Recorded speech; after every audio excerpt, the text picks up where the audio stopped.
Olá, pessoal. Meu nome é Thaisa. Meu nome é Regina. Nós somos discentes do curso de Licenciatura de Letras Português da Universidade Federal do Piauí, do campus de Picos. E hoje vamos apresentar e fazer uma análise sobre o Alto da Índia, que é uma obra escrita por Gil Vicente. Este trabalho ele está sendo orientado pela professora doutora Cristiane Pinheiro, referente à disciplina de Literatura Portuguesa 1.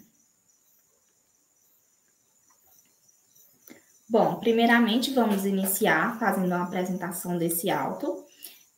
No ano de 1509, em Almada, Lisboa, foi apresentado pela primeira vez perante a rainha Dom Leonor a Farsa Alto da Índia, que foi a primeira peça do teatro da Península Ibérica a ter uma intriga. Foi também a primeira farsa, regida por Gil Vicente, ou seja, uma sátira social que mistura comédia e crítica aos maus costumes. Essa peça, Alto da Índia, além de ter sido a primeira a retratar uma intriga, foi a primeira das peças de Gil Vicente, escrita na maior parte em português, o que era inédito, isto que à altura o castelhano estava muito presente tanto na literatura como na sociedade. Bom, então a farsa, ela fala sobre o adultério que ocorria em consequência das grandes navegações que afetavam o casamento. Então, Gil Vicente, como o autor satírico que ele era, ele preferiu explorar as consequências das navegações nas relações matrimoniais, expondo de forma cômica aquilo que ocorria entre os casais em que o marido passava longos meses no alto mar e a mulher ficava em casa. Então, nessa obra, iremos mostrar os elementos da narrativa, o tempo, o espaço, a estrutura, a farsa, os personagens e, por fim, os aspectos cômicos presentes na farsa. Vamos agora ver, a estrutura que ela se divide em três partes principais, A primeira parte dá início à introdução, que é onde, correspondentemente, é a fase da Ama, a personagem principal. A segunda parte é o conflito, é a fase do adultério. E a terceira parte é o desenlace, que corresponde à chegada do marido. Esse auto, como foi citado, ele foi escrito por Gil Vicente, que nasceu no ano de 1465, em Guimarães, e faleceu em Évora em 1536. Por falta de documentos, muitos fatos de sua vida são cercados de dúvidas, como o próprio local e ano de seu nascimento.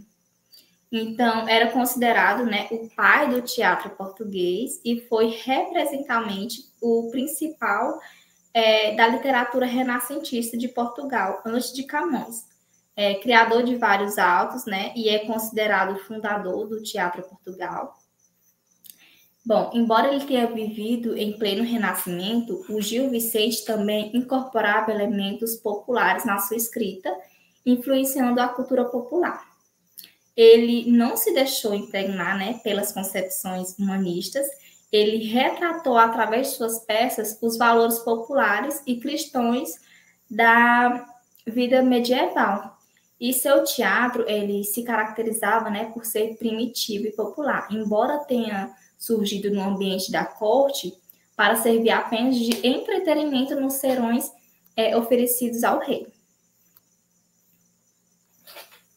Bom, é muito importante também entender que todo esse contexto ele está sendo inserido no período literário, do humanismo, que teve início na Idade Moderna na Europa durante os séculos XV e XVI, evidenciando alguns questionamentos, da cultura da época e o surgimento da visão humana no humanismo.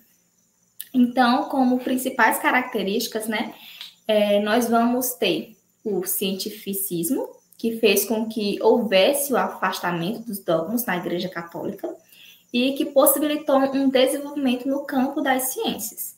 E o que predominou foram os métodos científicos. Vamos ter também a antiguidade, clássica, ela influenciou o humanismo como referência, já que os humanistas, eles tinham uma visão idealizada do que teria sido a Grécia e a Roma clássica. Vemos também a antropocentrismo, né? Ou seja, o homem ele deveria ocupar e estar no centro de tudo. E também vemos o racionalismo, né, que vai haver um afastamento daquelas concepções, né, voltadas somente para o divino, que passa a ser questionado também racionalmente. Bom, agora vamos dar início, né, à farsa e o auto da obra, né, e em seguida a gente faz as seguintes perguntas: o que é auto e o que é farsa? Bom, auto, né, são classificados como uma composição teatral, são obras de caráteres mais voltados para os temas religiosos, com o objetivo moral, né, que eles também relatam sobre milagres, episódios pastoriais e mistérios. Já farsas são peças de um só ato, com enredo e número de personagens reduzidos, e argumentos buscando retratar o cotidiano de forma crônica. Bem, a gente vai falar agora sobre os personagens, né, que compõem essa farsa, né? Iniciar com a personagem principal, que é a Ama. A gente percebe que a peça gira em torno, com enfoque nessa personagem, já que ela é a única que não sai de cena. A gente percebe que o enredo está focado no seu caráter, né? Pois ela é uma mulher adúltera, que ela é titulada na peça como moça e fermosa, né? Sensual e leviana, que ela rompia o compromisso com seu marido para saciar os seus desejos, né? As suas malícias. Ela anseia que ele viaje logo para as Índias, né? Que ele nem volte mais, para ela concretizar os seus desejos, suas malícias, né? E apesar de seu mau caráter, ela passa essa imagem para o público, para o restante das pessoas, para o exterior. Ela tenta manter uma imagem de mulher virtuosa, né? Uma mulher mais recatada, mas que no fim suas ações e seu caráter dizem ao contrário. Contrariando também aquela imagem de mulher idealizada, né? Que é retratada nas líricas, nas poéticas da época, né? Como, por exemplo, as poesias de Luís Vaz de Camões, que tem como a imagem daquela mulher, né, virtuosa, idealizada. E já na Ama a gente já vê totalmente o contrário. A outra personagem é a moça, ela não tem nome na obra, mas ela é um dos personagens também bem importantes para a obra. Ela é vista como a razão, né, a voz da razão. Apesar de tida apenas como observadora, né, porque ela representa aquele personagem tipo, né, aquele personagem já característico, já que você só pela sua profissão ou pelo seu tipo, a gente já sabe como ela vai se portar, qual é o papel dela na obra, né? E apesar dela ser submissa ali, ela ser apenas uma criada, ela tenta ali de forma irônica, de forma com comentários irônicos e que passe não um pouco despercebido, né? Ela tenta alertar, ela tenta impedir, né, que a ama cometa esses atos, alertar e ser a voz da razão. Até porque em certos momentos ela passa a ser uma amiga, né, uma figura de amiga e confidente para a ama. Então, porque a ama confessa os seus desejos, confessa os seus pensamentos apenas para a moça, né? E ela tenta até mesmo a moça intervir, né, no decorrer da história, que a ama cometa o adultério, ela tenta impedir os acontecimentos, ela tenta alertar, ela tenta lembrar, né? Mas, infelizmente, isso não acontece. Então, ela representa esse tipo de personagem que, apesar de não poder muito falar com imposição, mas que tem ali como voz da razão, né? Como voz também, voz externa, porque o desenrolar, a gente vai ver por aqui também que o desenrolar da peça são marcados também por vozes da moça, né, em diálogos e falas que a moça, né, fala. Então, ela é um personagem muito importante para o desenrolar e o enredo da obra. E aí os outros personagens a gente vai ver os amantes, né, que são dois, né, a importância tanto de destacar a falta de caráter da ama. O Gil Vicente colocou não só um, mas dois amantes, né? Então, de primeira a gente encontra o Castelhano, né, que é um homem humilde, de baixa classe social, que às deixas da obra, a gente percebe que ele é um ambulante, né, um vendedor de vinagre, né, que passava de casa em casa vendendo vinagre. É bom ressaltar que naquela época o tempero não era muito presente ali na cozinha, nos alimentos. Então, o vinagre era uma coisa rara, né? Tanto que as viagens, né, a época das viagens marítimas, era em busca também de especiarias, de temperos, né, que eram vistos como coisas valiosas na época. E aí, esse castelhano, mantinha aquela imagem, né, ele tinha uma boa oratória, ele tinha suas falácias, ele tentava cortejar, né, a ama com seu discurso, né, discurso de bom homem, discurso de homem que tinha muitas riquezas, homem de alta classe, né? Só que aí a ama, no fim das contas, ela passou a rir, né, dele de maneira irônica, rir desse comportamento, né, de tentar. E ela sabia, no fim, era só apenas falácias, né? E a gente também percebe que esse discurso, essa oratória mais bonita e rebuscada era também apenas só falácias, né? E o Lemos também um outro amante, só que aí, em contrário ao castelhano, ele é um pouco mais dócil, né? Ele também é um escudeiro, um pobre, né, de baixa classe social, mais humilde, só que aí ele tenta cortejar a ama de maneira mais delicada, né? Ele tem um discurso mais galanteador, e aí isso ele acaba conquistando, né, conseguindo ceder ao desejo, né, da ama, né, e ali consegue cortejá-la.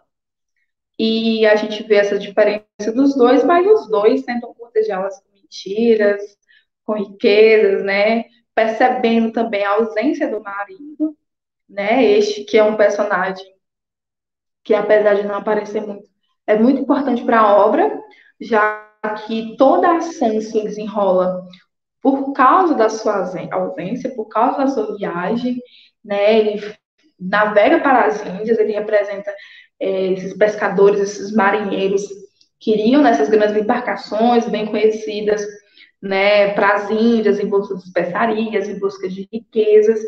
E ele representa essa figura, né, do marido, das pessoas, e esse lado negativo que tinha nas viagens, tinha suas bonanças, suas riquezas, mas que no fim também tinha esse lado negativo, que era o abandono do lar, né? E aí o Gil Vicente faz essa crítica, essa sátira, de será mesmo que essa ambição por busca de riquezas vale a pena deixar abandonar seu ambiente familiar, né? Alguns críticos nem se perguntam se a principal foco da crítica social nessa obra, nessa farsa do Alto das Índias, seja o adultério da ama ou a ambição do marido de abandonar seu familiar em busca de perigosas navegações. E aí a gente vai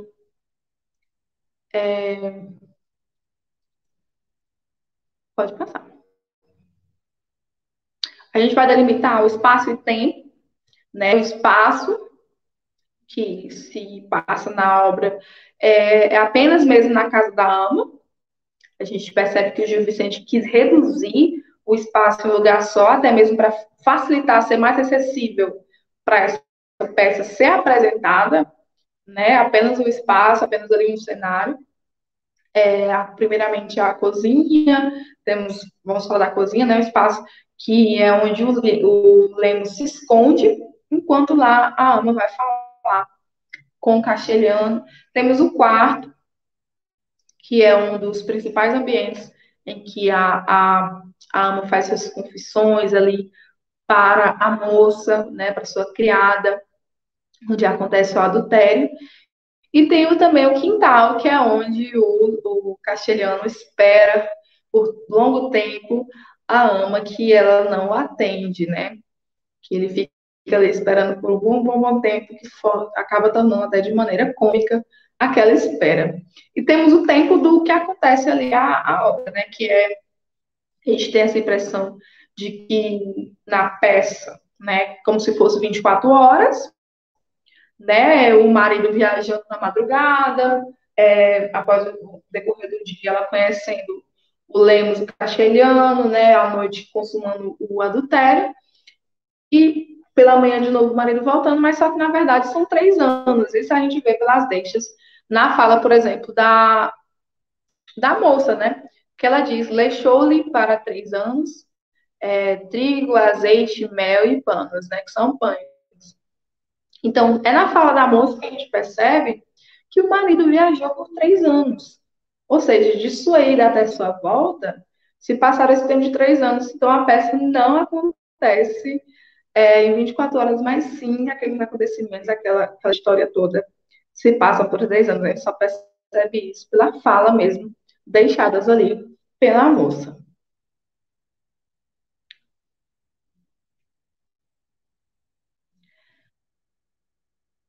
A gente vai falar também agora, delimitar, né, a ação, né, os 3 acontecimentos que determinam a ação da peça, né? Primeiramente, a expectativa da ama, né, em relação ao possível partida do seu marido, e num diálogo com a moça, ela confessa, né, que tá ali chorosa, e não sei o que, e a moça faz ironicamente um comentário, né, sobre, nossa, pensei que você estava chorando pela partida do nosso amo, né, e ela disse porque eu iria chorar por isso, porque ela realmente quer que ele vá, ela estava aflita por pensar que ele não iria, né, então, esse é o primeiro momento, essa é a primeira ação.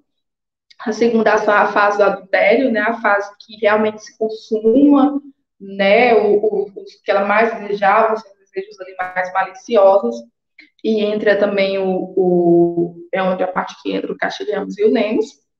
Temos a terceira ação, que é a chegada do marido, né, que é essa volta das índias, né, com as riquezas que lhe foi conseguido, e claro, e a ama reage de forma hipócrita e falsa e mentirosa, né, dizendo que durante a sua partida tudo lhe ocorreu super bem, ela apenas o esperou de forma recatada, de forma esperançosa que ele voltasse e, né, e que ela ficasse feliz com sua chegada, né. Já podemos perceber que o tema central é o adultério, né, essa crítica a essa desintegração familiar, né, essa hipocrisia, né, de tentar manter uma imagem, tentar manter uma imagem mais virtuosa diante perante a sociedade, mas nos confins do seu íntimo, no seu interior, de suas ações escondidas são totalmente contrárias.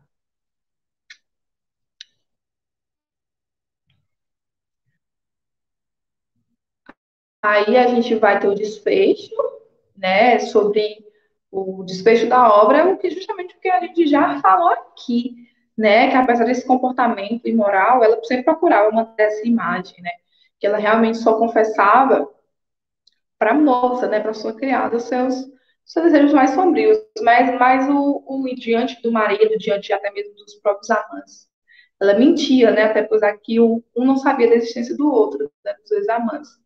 Então, ela conseguia mentir para todos, né? O Gil Vicente faz essa sátira, essa hipocrisia, né? E também essa decadência familiar diante as navegações, as grandes navegações. Então, tem esse lado ruim de deixar, abandonar o ambiente familiar e acontecer das piores decadências, né? Então, é isso.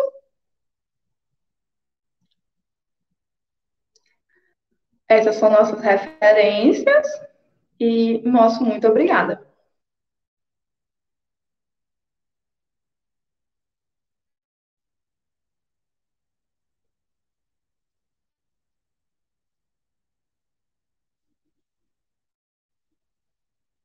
E fica aí, nosso obrigada.